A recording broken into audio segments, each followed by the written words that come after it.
Okay, awesome, everyone. Thanks so much for joining. Today we're going to be talking about the stages of health tech grief.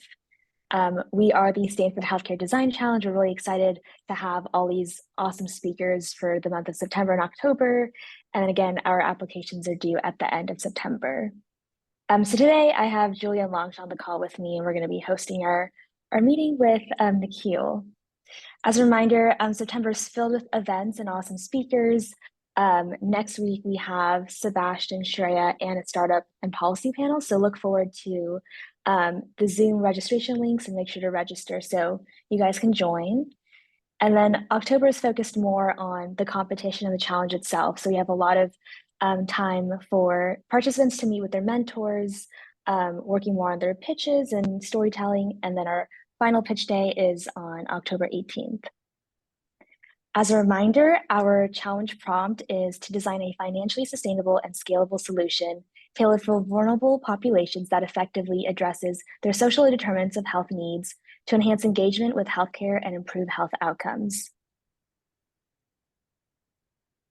That's me. Thanks, Risha. So I'm going to go through this quickly because we've said it multiple times and it's on our website. But for the application, we're really looking to see who's applying and what their interest is in the problem and some early ideas. We're not looking at previous experiences or institution necessarily. So we're weighting it more heavily on the thought process around the problem they're solving and the idea. We'll have 9 esteemed judges from different parts of the healthcare industry that have all evaluated vendors and technology solutions and startups. And so they'll be judging along these criteria. Same thing, more is available on our website.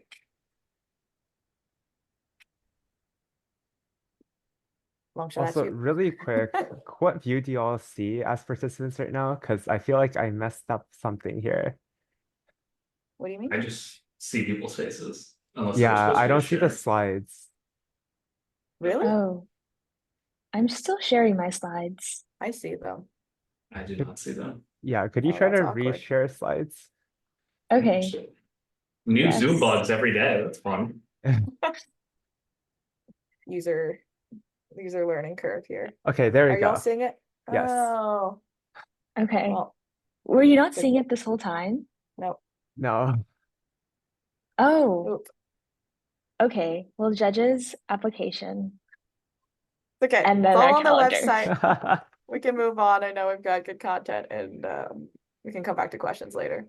Yeah, so it's our honor to also be announcing 2 additional special prizes. So we had already discussed all the prizes we are providing winning teams in our first session. So you can always relook at that YouTube video to see all the prizes. But these are 2 extra ones that were just forged the last week. So InterSystems is offering for the team that uses their technology the best, and they're going to be hosting future sessions about tech demos and how to use their environment. That first place winning team will receive an extra $2,000 cash. Second place team will be $1,000, and third place will be $500. And one note is that this can be completely separate from the grand prize winner. And it's just dependent on teams that are using their technology specifically. For our grand prize winner, though, Pear VC will be also providing an exclusive interview with their partners, who will be providing that team with investment feedback and preparation for their future investment rounds. Okay, well, I'm excited to introduce Nikhil Krishnan, the founder of Out of Pocket Community newsletter, courses, and children's books, and even more. And his whole goal is to make the complexities of healthcare more accessible and entertaining. And I feel like my career is the product of understanding more about how healthcare actually works. Through humor and other content, he's reached a broad audience, over 30,000 subscribers on either LinkedIn or the actual Substack. I'm not quite sure about your numbers.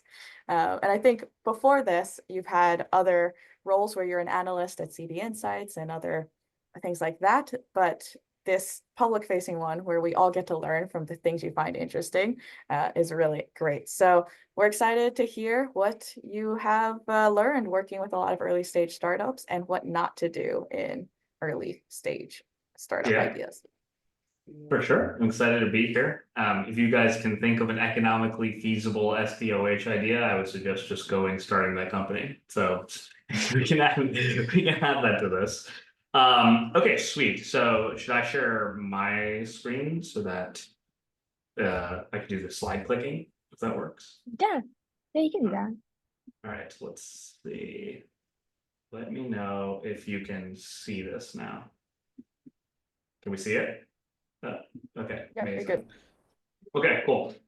So basically this talk is about just common kind of sentiments and ideas that you will come across as you kind of traverse the healthcare landscape. These are like the most common ones I see. I invest in some early stage companies and yada yada yada. So like I see a bunch of the things where like when tech people come into healthcare for the first time, this is like the general arc that they go through, which is the first idea I always hear is, why don't we just pay people for healthy behaviors? Chronic disease is a result of a bunch of small, unhealthy things. Let's just pay people up front. We'll save money down the road. So through the course of this, we're going to talk through each of these kind of like stages in the health tech. I would say like idea maze. So things that like you might want to explore as ideas. And I'll just talk about some of the things that have been tried before. This is really not to dissuade you from necessarily from trying it again. There's, in the arc of history, lots of good ideas, become big when they just have the right, come at the right point of time or try a different distribution strategy, whatever. This is really just to give you a sense of some of the things that have been tried before. So there's a lot that I'm going to go through, but just for sort of like to make this helpful for you all, if you have questions, just drop them in the Q&A and we can always stop and just chat at any point. So I'm going to go through each of these. So let's start with the first idea that everyone comes up with, which is let's pay people to be healthy. That'll save money down the road if we just pay them to do smaller, healthier behaviors up front. And the problem with this idea is fewfold. So one is the question always comes to who's going to pay for this, right? The typical answer I hear about this is, oh, health insurance companies. Health insurance companies have the financial risk of their patients, so they want them to be healthy so that they can avoid diabetes and blah, blah, blah down the road. The harsh reality of the situation is that most health insurance companies do not really care about your long-term health outcomes because for the most part, everyone switches health insurance every 2 years or so. That's due to a lot of structural issues in the US around getting your health insurance through your job. But for the most part, the average tenure on a health insurance plan is about 2 years. So why would a company basically pay upfront for you to be healthy if they know you're going to churn down the road, right? They don't actually recoup that investment that they made upfront. So one is who actually pays for this. Second is actually figuring out how to attribute the healthy thing that you said you did versus what happens down the road, right? It's easy, for example, to say like, oh, when we covered this person's diabetes medication, they were able to manage their glucose levels, right? Their A1C levels. There's like a pretty direct cause and effect there. But how do you know that someone actually did not develop cardiovascular diseases because they chose a salad 20 years earlier, right? Actually figuring out the upstream behaviors and how they financially contribute to downstream things in a one-to-one relationship is very difficult. The third is there's some legal questions around this, right? So in the US, we don't allow for kickbacks or patient inducement. So you can't actually give patients money to induce healthcare services. That is considered a kickback. There are certain carve-outs that exist that let you do this. But for the most part, it's actually a pretty gray area whether or not you're incentivizing people to use healthcare services by getting them small microtransactions up front. Fourth is like, what is the right way you actually design this, right? Do you just give a lump sum up front and you're like, okay, be healthy, great. Do you give it as tied to certain milestones? That's kind of like administratively complex, right? So actually designing these programs is very much like behavioral economics PhD thesis right here, right? Like you see in some areas, for example, the design will be a lottery system where like maybe you get money or maybe you just get like a post-it note that says good job. And they'll kind of use these different reward systems to incentivize people, but it's actually a very difficult problem. And then the last is actually the outcomes are pretty mixed on whether or not you get better outcomes. So for example, in Medicaid, they have run these programs called it's called MIP-CD, but I'm trying to remember what the acronym stands for now. But in essence, it's basically actually giving cash to Medicaid patients to do things like smoking cessation programs, et cetera. And across the states, actually, the results are pretty mixed. It's not super clear if it actually does contribute to better health outcomes. It kind of does in certain areas. So some of the areas where, across studies you see it does work is anything with like diabetes management, where you can like see a very clear cause and effect between A1C levels, emergency department admissions, and like better upstream behaviors. Anything for like medication adherence, especially if it's like, hey, you have to take this drug for 90 days, otherwise you'll end up back in the ER. You see this for things like one-time screening. So really anything that's like very time boxed, for example, and you really just need people to do like one or two things in that period of time. And the other thing too is like, even within that space, patients need to like really clearly understand what they're supposed to do. So for example, one common version of this idea is, what if we just gave patients money for going to lower cost service providers, right? What you see is that actually most patients are not totally sure which services are commodities or not. And so as a result, they don't know exactly when they're supposed to be shopping or not. So even in a lot of these papers, you see patients, for example, shop for things like MRI services, but they won't shop for things like knee surgeries, for example. So, there's a whole host of literature on this, but the short version of this is, if you do choose to pursue this idea, try to find areas where the key is like short feedback loops, time box it, and you can actually create a reward system that's like very measurable. You can link kind of a one-to-one between intervention and the thing you're trying to do. Okay, so second idea I always hear is, why don't we just build a better electronic medical record, right? This is the white whale of every health tech entrepreneur, is like, we'll just displace Epic, and how hard could it be? There's a few things to understand if you're trying to go down this road, which is that many people have tried it, but also really understanding like, what is the purpose of EMRs in healthcare today, right? EMRs have really two things you need to understand for the purposes of this. One, they are a billing tool. They are not designed as a clinical care tool. They're really designed as a tool to take clinical documentation and turn it into documentation you can use to get insurance to reimburse you. Now, yes, obviously it does a lot of the clinical care stuff that you can imagine, but the main purpose is that it is a tool for billing, and it typically is selling to hospitals at the administrative level. So it's a top-down sale. It is not a bottoms-up sale. The second is that hospitals and providers do not have an incentive to actually want patient data to move freely. There's this common misconception where it's like, everyone wants data to be interoperable. All the doctors, like if they could get data from all the other doctors, they'd be able to deliver better care, et cetera. But from a hospital system level, the more data that can flow out of their system, the more chance for things like patient leakage, for example, where patients go and see other doctors. So there is actually no incentive really for providers to make this data interoperable. That's why you have legislation to do that, which we'll talk about in a bit. So when people do approach this idea, there's usually three routes they go.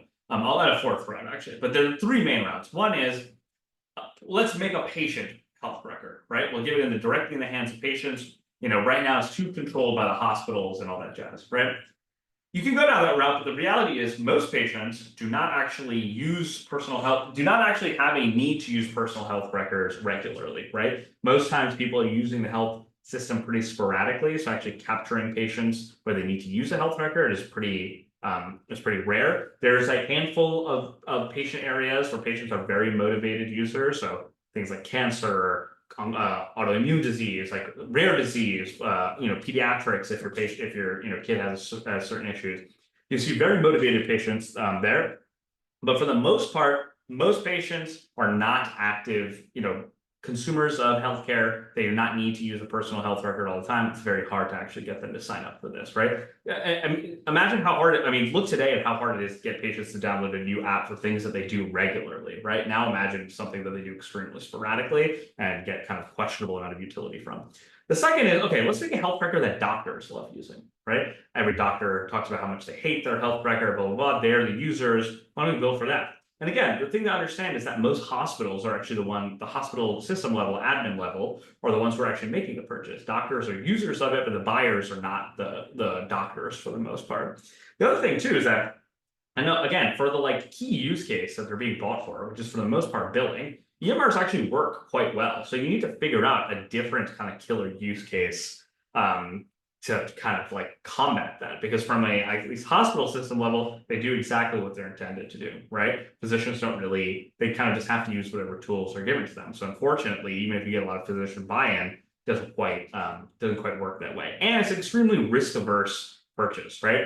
No hospital, CIO is getting bonus points for picking a rinky-dink startup with like no vowels as like their, main EMR in case things go wrong, right? High level of risk for choosing a no-name EMR, very, very high, very low level of reward.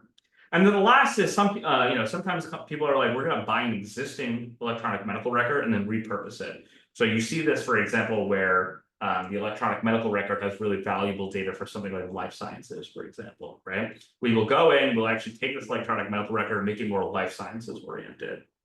And there's a whole wave of companies that did that, I would say, in the last 5 years. There's just less targets to do that today. It's still possible, but you need a lot of money to do it. And you have to have a very firm thesis on like what data is actually useful in this situation. So that's a little bit about like the second idea everyone comes to, which is like, let's build a new EMR. Third idea everyone comes to is like, they learn about self-insured employers. So for those of you that don't know, self-insured employers are basically any large company in the US, typically above 200, 300 employees, typically is taking on the financial risk of their employees for hospital bills and stuff. So if you work at a large company and you go to the hospital, for the most part, actually, those employers are paying for your medical bills out of their pocket. Now, there's a whole host of middle layers that exist between that, but for the most part, they are taking on the financial liability of their employees' health. And so a lot of companies, they're like, that means that the employer is aligned with making the employees healthy, right? They want them to be healthy for as long as they work for the employer. So the interests are aligned, the sales cycles are much quicker, blah, blah, blah. But the thing to learn very quickly is that one, because of how consolidated almost every industry is in the US, about 4% of plans cover nearly 2/3 of lives. So that it's a very concentrated buyer set. And so as you can imagine, those 4% of plans have heard every single pitch under the sun, right? So it's a very competitive space and there's only a handful of buyers in most cases.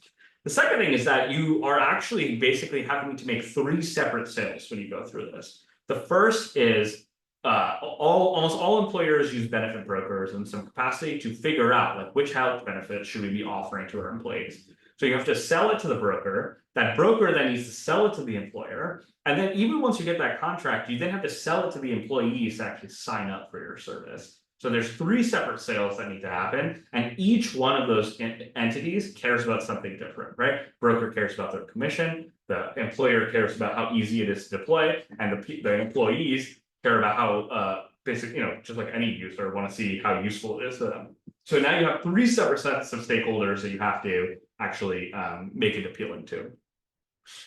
So again, this can work for areas where employers really have an understanding about how high their spend is in a given area. And there's some way that you can actually reduce that spend within 12 to 18 months. Because remember, most employers are assuming that the average tenure of their employees is somewhere around 2 years. So you need to be able to show cost reductions within 12 to 18 months. That's why you see a lot of companies will make the pitch around like, we help you reduce the number of employees that go to the emergency department unnecessarily, right? Easy thing to show in 12 to 18 months. Or we help switch them to drugs that are less expensive. You can show that pretty easily. But really long-term stuff, much harder to do, right? That's why you want to think about like the stepwise things. Like, great, show ROI in 12 to 18 months, and then we'll also show more ROI maybe in like 36, 48 months, right? So you got to think about the staging of it. The other thing that's like a very specific nuance we don't need to get into here, but there's separate budgets for separate healthcare things at companies, right? So a perk, for example, like, hey, you get access to like One Medical, comes from a very different budget than, hey, we like paid for this knee surgery, right? There's a medical bucket, there's a perk bucket, there's a wellness spend. All of them have totally different kind of like budgets associated with them, etc. Okay, so this is not meant to like make you a Debbie Downer about stuff. I want to go midway through the health tech stages of Greece with a little bit of optimism, which is basically if you are trying to build a new company, like what are some ways you can differentiate essentially? So first, I'm going to talk a little bit about why I'm optimistic. So one is that a lot of business model flaws have been proved to be kind of like exposed during COVID, I would say, right? A lot of people lost their jobs. People are like, employer-sponsored insurance sort of became like a big topic. There was a ton of, for example, like hospitals that are, they make all their money on surgery. Suddenly no one was coming in for surgery anymore. And they're like, uh-oh, like our whole business is dependent on this. So a lot of people, I think, are more self-aware now about how fragile their business model is right now. They want to build some resilience. The second is actually the infrastructure to build new companies has gotten a lot better, right? Everything from like HIPAA compliant cloud services to now your phone can do a million things and has local compute that lets you do a lot of stuff, to all these companies now that are like outsourced services that use tech that can bring that make it faster and easier to plug into your own sort of stack. It's easier to start a new company now. The third is that investors are taking the space more seriously, right? Everything from like General Catalyst buying a hospital to like large private equity companies trying to bring AI into their the companies that they own. There's a lot more sort of like people are realizing that there's a lot more areas to inject productivity into the healthcare ecosystem and are deploying cash accordingly. Building natively to tech is something that incumbents will find very difficult to do. And if you can build a new workflow in this area, and again, we'll talk about some examples here in a second. If you can build a new workflow in this area, it's going to be much harder to replicate that. Just as like a very quick example, if you have the Apple Watch, you can do a single lead ECG, for example, detect heart issues. And then there's a telemedicine flow that can escalate you, right? So it's kind of like a model where care detection is happening kind of in your home. There's an escalation step. And then if you need to, you go to the hospital, right? It's very different than how it works today, which is like, I feel weird. Let me go to the hospital, because I feel weird, and then they triage you there, right? Workflows look totally different. And then the last thing is, I think the brand value of existing healthcare institutions has gone down a lot. I mean, how many people do you know have had like a great experience with any part of the healthcare system, right? Even hospitals, now that they become these like megacorps, essentially. Even then, a lot of people like will have very varying experiences with the healthcare system. Okay, so let's talk about some ways you can compete if you're thinking about building a new healthcare company. So we'll go through each of these. This is take on more outcomes-based risk, finding totally new segments and users, creating new small businesses, utilizing new distribution channels, and building new workflows. Okay, so outcomes-based risk. So Virta is a company that uses ketogenic diets to basically address diabetes. And their way of getting into the employer space was basically having a two-tier outcomes-based payment model, which is we get paid on enrollment. So that's like first tranche of payment. And then we get paid when employees actually manage their A1C levels, right? So if you can take on more outcomes-based risk, you can differentiate yourself, especially from people that charge per member per month or whatever.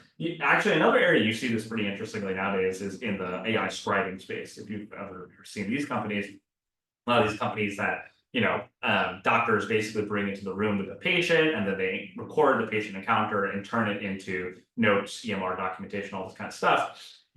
For a lot of the existing incumbents in the space, they still have a very traditional pricing system, right? Even though they've moved into this, they charge per seat, they have an implementation fee, yada, yada, yada, right? For companies that are like, we actually don't think you need any human in the loop involvement from our side, you can charge very differently because the marginal like scribe dictation they kind of provide is like nearly zero cost for them. So they have all you can eat pricing models, right? And your entire org structure design is a reflection of your pricing model, right? Like how you think about sales teams, commissions, all this kind of stuff. So anyway, it's sort of a long rant that we can talk about later, but in general, if you change your pricing model, your whole org is going to kind of reflect that pricing model.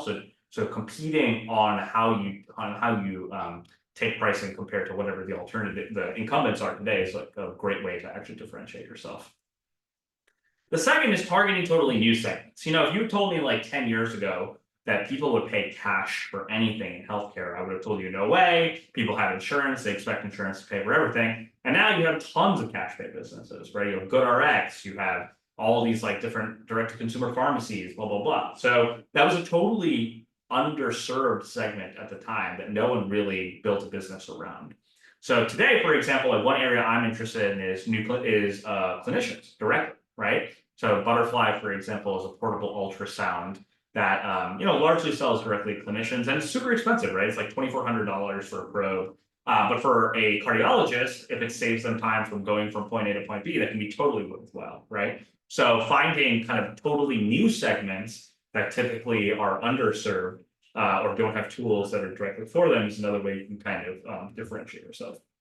And if the segment doesn't exist, then you can create the segment, right? So there's lots of new companies that help totally new businesses get started, right? For example, practice in a box companies that help new primary care physicians get started, new speech pathologists get started. I'm an investor in this company called Candid that basically makes it easier for telemedicine companies to do billing.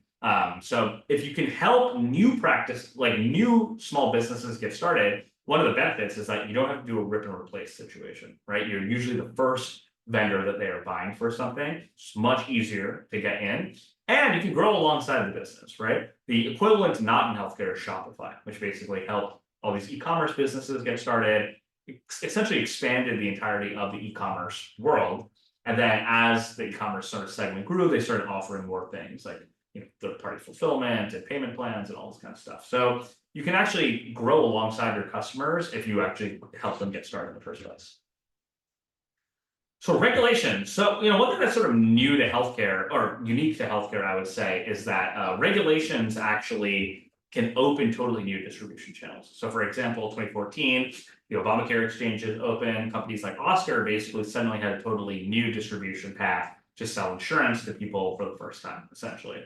In healthcare, for example, you have like HIPAA, which basically created the entire market for healthcare data de-identification and then reselling. And now you have all these new value-based care programs. So for example, ACO REACH, which is sort of turning primary care practices into these like, mini sort of mini insurance companies taking care of patients underneath them. As this new value-based care models come out, all these practices want to take part. They're looking for options, for example, to help them participate in these programs. So new companies kind of emerge to distribute through these channels. So regulations and even like, a lot of the big healthcare companies today, most of them became large due to new regulations, right? Even companies like United, for example, really rode the wave of HMOs in the 1960s and 1970s. So most modern healthcare companies today are actually a byproduct actually of regulation from some other period of time.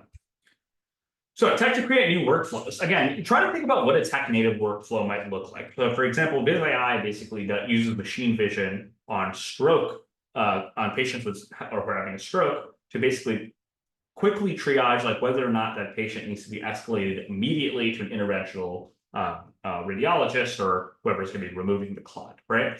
This is a workflow that can only work thanks to tech, right? In the original version of this workflow, you have to like escalate it across like a bunch of different people until it, reached whoever would be removing the stroke. In this case, you can actually kind of short circuit that entire thing thanks to using something like machine vision, right? So, you can think about this for wearables, for screening, any type of screening tool.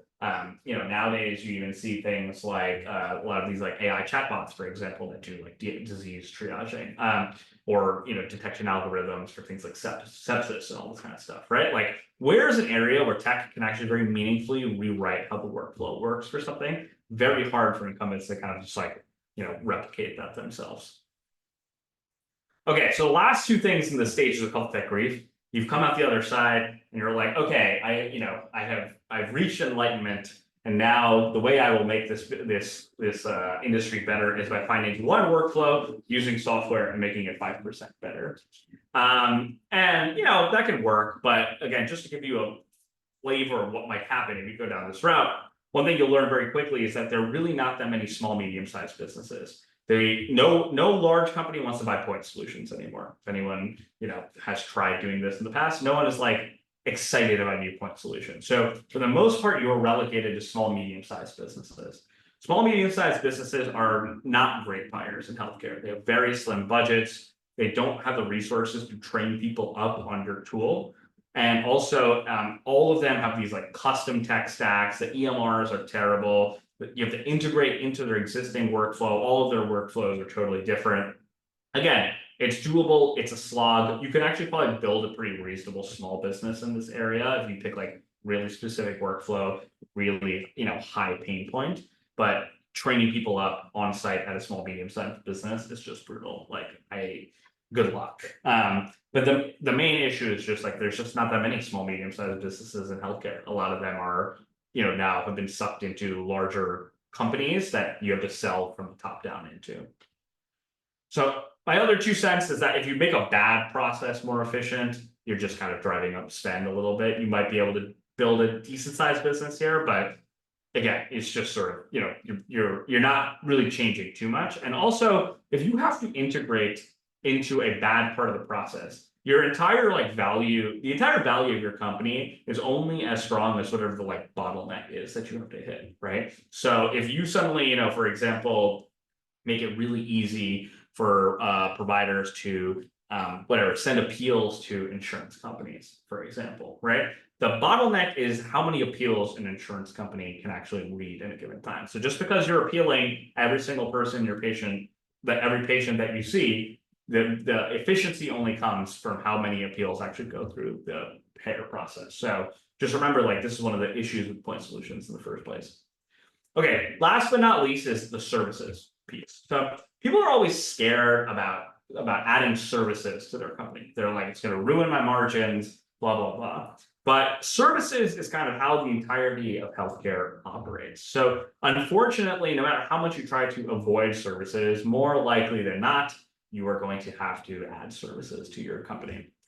But I want to talk a little bit about some of the benefits of having services as part of your company. So for one, you have much more greater control over the consistency of service, right? So if you, for example, are just a software company, and let's say you outsource your deployment to a third-party consulting firm, the entire brand of your company is still, is still reflected by the consulting firm or whatever third party you use to actually deploy it, or maybe you use outsourced physicians, for example, to see patients, whatever. They are reflective of your brand. So they are giving only as much sort of efforts to your brand as they're getting paid to do so, right? If you put it all in-house, you have much more control over that. You also can then build trust with your customers and actually expand into new products with them if they trust you, right? We'll talk about an example in a second. The other thing too is that if you actually have everything in-house, you can get much faster feedback loops, right? So if you're deploying something, whoever is doing the services, let's say it's physicians, for example, that are seeing patients, right? You have physicians in-house that are seeing patients, they can actually tell you how the product basically can improve, or when you deploy it itself, you can actually monitor and see how throughput changes, all this kind of stuff. So there are benefits to having services in-house. And also, you don't have to train people on whatever the tool is, right? One of the problems with a point solution is you sell it to a customer, and then suddenly the customer is not using it because they never actually took the time to train on it, etc. You don't have to do that. So for example, Health Catalyst is a company that helps hospitals migrate all their internal data systems to a cloud-based data warehouse. Now, a hospital has internal data teams and IT teams that could do it themselves, but it's just a pain in the ass, right? So instead, what made the sell very effective is hey, we have this data warehousing product. Also, we have data analysts that can basically pull reports and use the product for you to give you the reports that you want us to give you on a recurring basis. That's much easier than trying to train a data team internally on how to use the core product and hope they use it every day. So one example of this is Veeva, which effectively started as Salesforce for life sciences. When they went public, they were about 50% services revenue. And they invested very heavily on their customer service teams to help with the migration for all other life science clients into some form of cloud-based sort of architecture. And over time, they shifted more to 70-30% software and services. And it's largely because they were able to actually upsell those clients into different products they started offering as they sort of grew as a company. So look, healthcare kind of runs on trust, and services sort of the currency you use to build that trust. So, don't discount services. Okay, so I'm going to take a quick pause there before we go into areas that I am investing in or interested in today. I saw some questions pop up in the chat. So if there are any questions, I'm happy to answer anything that's come up. So does anyone drop questions in the chat, and we can answer any of this before we go to interesting areas in healthcare today. Okay, last call for questions before we go on. Okay, in the interest of time, I guess I'll keep going and keep dropping questions, and we'll handle all of them at the end if people have. So let's see, where were we at? 1 second. Okay. So I'll talk a little bit about some of the areas that I think are interesting today, because again, I don't want this to be all doom and gloom. There are some like cool parts of healthcare, I promise. So one is standardization. So as you might, whatever your brief interactions with that US healthcare universe are, you probably notice that everyone does everything their own way. There's like no standards for anything, right? So I am kind of in the camp that if you standardize stuff, they become much more scalable, just naturally, right? So I am looking for more ways that we can bring standards to healthcare. And just to give you some examples, there's like standards in the form of scales. So for example, when you go to a doc, a lot of times the scales they use to measure your disease are very subjective, right? So I worked at a company where we worked very closely with dermatologists and trying to monitor, how drugs were performing. And in order to monitor skin surface area, the docs use the patient's handprint as like a proxy for like percentage of body surface area. Now that is nuts, right? Like in today's day and age, you can monitor like changes on your skin at like a millimeter level precision with your phone, right? So I'm interested in companies that can actually bring standardization to disease scales. So for example, this company called Cognoa does this for autism detection, for example. Again, a lot of this stuff is very subjective. Companies that bring standardization to process. So for example, if you want to sell your solution to a health system, you have to integrate into their electronic medical record, their workflow, all this kind of stuff. All of those electronic medical record systems are structured differently. Under the hood, every single one of them is completely different. Companies like Redox standardize the integration process. So they, basically make a JSON-based API that kind of like most developers understand how it works, and you can plug in, and the process is sort of standardized.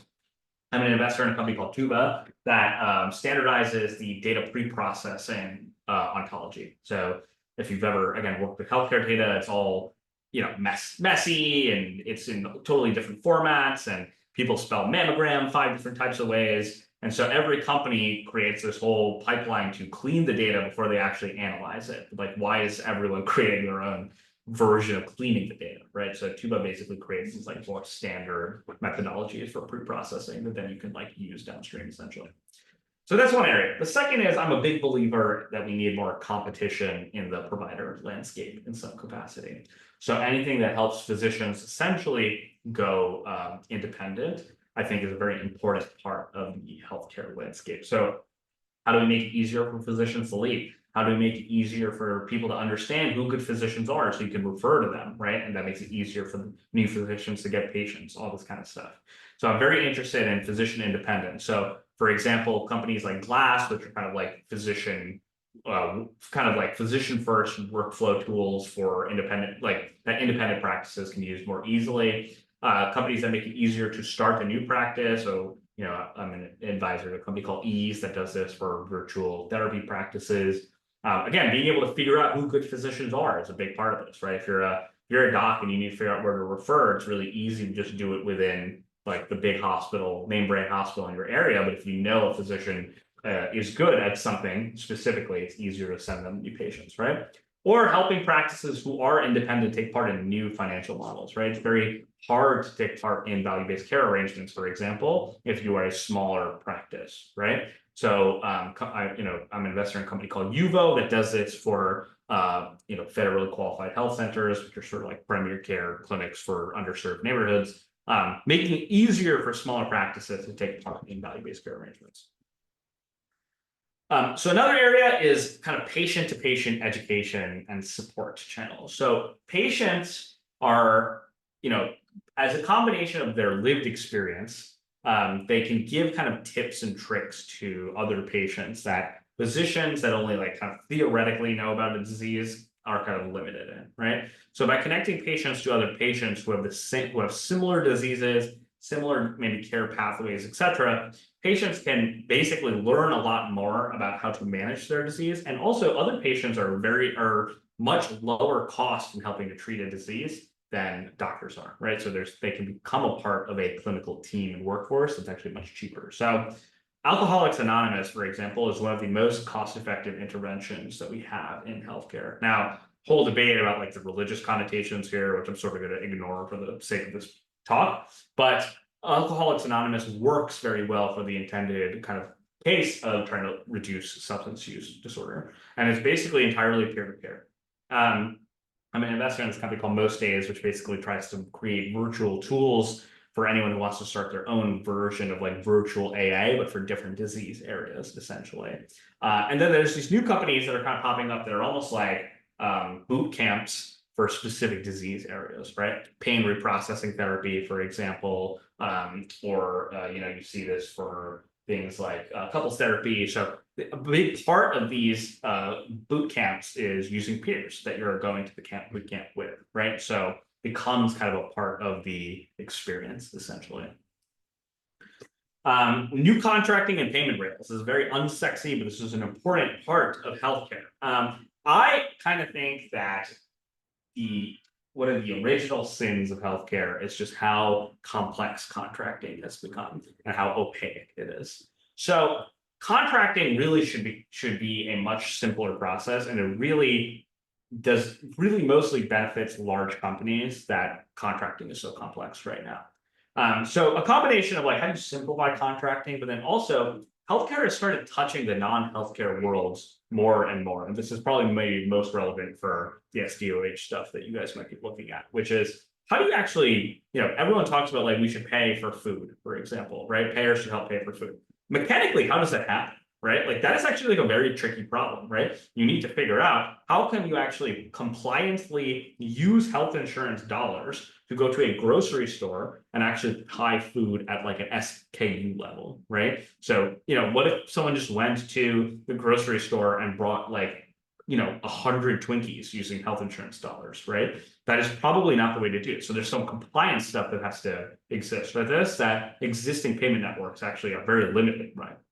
So anyway, a few areas that I think are interesting, basically bringing, there's like these new laws around price transparency data. One of my portfolio companies called Turquoise basically uses this to power a new contracting platform. So just making it easier to see like, hey, other providers in your areas charge this much for this service. Like, do you want to how much do you want to charge essentially, right? So just making contracting as a process easier. This company called Accorded makes value-based care contracting easier by essentially like productizing what actuaries do. So figuring out like, hey, what's like a good payment structure for this type of disease we're trying to target based on the cost and prevalence of this payer, et cetera. And then again, there's all these companies that are providing payment rails from healthcare to non-healthcare vendors. Basically say like, here's like a way you can compliantly pay these different vendors, or maybe we vetted these vendors for the specific things in their inventory that you could buy, all this kind of stuff. So especially in areas like Medicare Advantage, for example, where you can pay for supplemental benefits like food, home remodeling, pest control, all this kind of stuff, figuring out the appropriate payment rails is an important part of that. And the last but not least is just new payers. So there's tons of new entities taking on financial risk in the healthcare ecosystem today. Lots of, hospitals now suddenly have their own insurance plans. A lot of these companies that are, in value-based care arrangements suddenly have become effectively mini health insurance plans. So how do you actually give them the tools that health insurance plans normally have to manage the risk of their populations? I also just think we need more competition in the health insurance ecosystem, just like we need more competition in the hospital ecosystem. So how do you make it easier to start a health insurance company from scratch? And so there's this entire stack that powers what a health insurance company does that has all these different functions, right? So what are the pieces you can do to make it easier to find doctors and contract with them, to figure out for really high cost people, how do you make sure that they're trying out cheaper drugs first? How do you get the EMR data you need from the people that you work with closely? All this kind of stuff. So there's a whole stack that powers health insurance companies to run that I think can be done more efficiently, and you can actually start new health insurance companies from scratch with. So that is a little bit about some of the health tech briefs, some of the areas that I think are interesting. I wrote this all up in a much longer report that goes way more deep into each of these if you're interested in any of this. So, I'll can send out the slides, and if people are interested, you can take a look. Like Julia said, I run some courses to teach people how different parts of the healthcare ecosystem work. I teach a healthcare 101 course, for example, but there's all these like boot camps to like teach people the practical operational stuff of like how you do certain things in healthcare. And so that's a little bit about me. I'm kind of like all, very chronically online, so I'm easy to get a hold of and happy to answer questions here, or if you encounter me in the healthcare universe, I am happy to answer anything. So with that, I will take a pause. Again, if people have any questions, I'm happy to answer them. So, and also if you have any SDOH ideas you're thinking through, happy to give 2 cents on that as well. That's super helpful. We have a question in the chat that I can just read out. Which buyer, provider, payer, pharma is most likely to be willing to pay for these interesting solution areas, especially standardized disease severity assessment and patient-to-patient products? Yeah, so at least for the patient-to-patient product, is going to be whatever risk-bearing entity, right? So can be a payer, for example, even providers in a lot of cases. This is maybe more altruistic than it is business model, but a lot of providers also want to make it easier for patients to find other patients with their disease area, so they can be excellent. And this is maybe a higher level point, which is sometimes you can find distribution angles that are also totally different from your business model. So again, for GoodRx is another good example of this, which is like, doctors' offices want patients to be on their drugs, to be able to take their drugs, right? They don't want patients to get prescribed a drug and not be able to afford it. So docs became champions of GoodRx despite not being necessarily like the business model per se. But for something like peer-to-peer, it'd probably be some risk-taking entity, or also honestly, like those kind of things can be great. You can find like ancillary revenue streams, right? Like advertising, for example, or paid surveys on behalf of pharma, for example, for specific disease areas. On the scale side, that is like more complicated. A lot of disease scales actually are licensed from like disease groups, for example. So I think it's the Parkinson's scale that's normally used is actually licensed from the Parkinson's Society. So any person that basically uses that scale has to pay a license to use it. So there are weirder ways to monetize this kind of stuff. No, that Right. makes a lot of sense. That's really helpful. And I had one more question before we kind of wrap up, but I was wondering, in just a month or even just a 2-week challenge, people might not have the time to kind of go through all the stages of grief that you kind of walked us through. So what's your advice for teams wanting to innovate in this space, and where would be a good starting place for them? I know you also did a recent Gen AI hackathon. So like general, what's your advice for these type of competitions and those participants?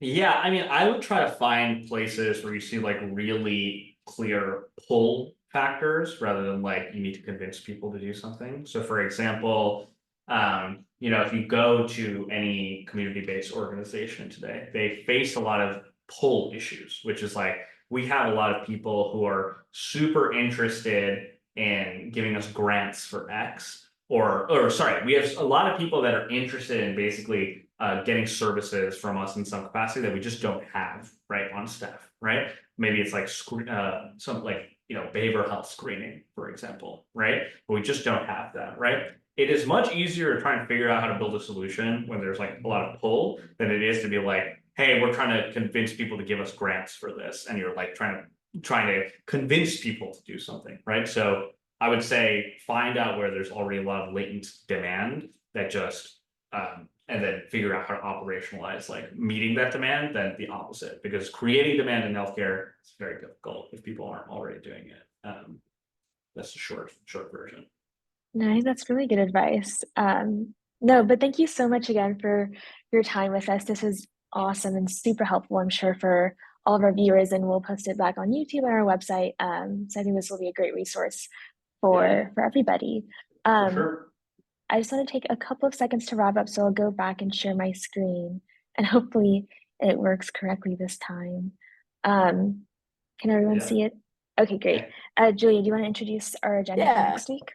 I also wanted to just say, like, Nikhil ran through a bunch of great examples of all of these patterns. And I know it's overwhelming to think about, but I think the pattern matching of saying, like, okay, we see these patterns over and over again, rather than get lost in it, it's just in your application, pick a segment, pick an idea, pick a hypothesis around where the pull is, and use that. Like, where is the excitement that you're interested in solving for? People you've talked to are interested in solving for. Make that clear to us. Like, we want to see that you're engaging with the problem and not just pitching us an AI solution for healthcare generally. So things to avoid. And then next week, we're going to give even more examples of what good looks like in this space, and then specifically around understanding the policy and regulatory context. And the theme here is that regulatory can be a killer for your idea if you're not aware of them. And so Sebastian has built in public biotech companies as a director of product in a health system.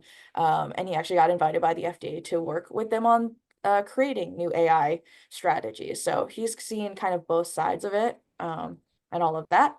On Wednesday, we'll have Dr. Shira Kangovi, who was a clinician out of the Penn Medicine system and started this community health worker program that is now scaled nationwide and is the largest community health worker program in the nation. And she left her academia role to be full-time CEO at this initiative. So that's also a lot of lessons learned about what it takes and what evidence it takes to build out a successful new type of model. And then Friday, we'll hear from 3 innovators around how policy influenced their startup ideas and how they've used it actually as an advantage in understanding the regulatory tailwinds in building out new early stage ideas. And they're all pretty early in their startup journeys. So a lot more coming this week. And in general, like I said, for the application, just focus on an area of interest, and we're not going to be looking for, the revenue generating evidence-based RCT thing on day one, but we want to see that that's something that you're keeping in mind while thinking of ideas. Absolutely. And just a special thanks to all of our partners. Just want to take a couple of seconds to thank everybody for supporting us in our endeavors, but couldn't have been doing all of this work without them. So just a quick thanks.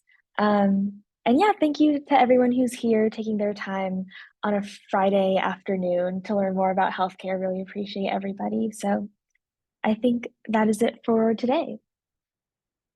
Thanks for having me.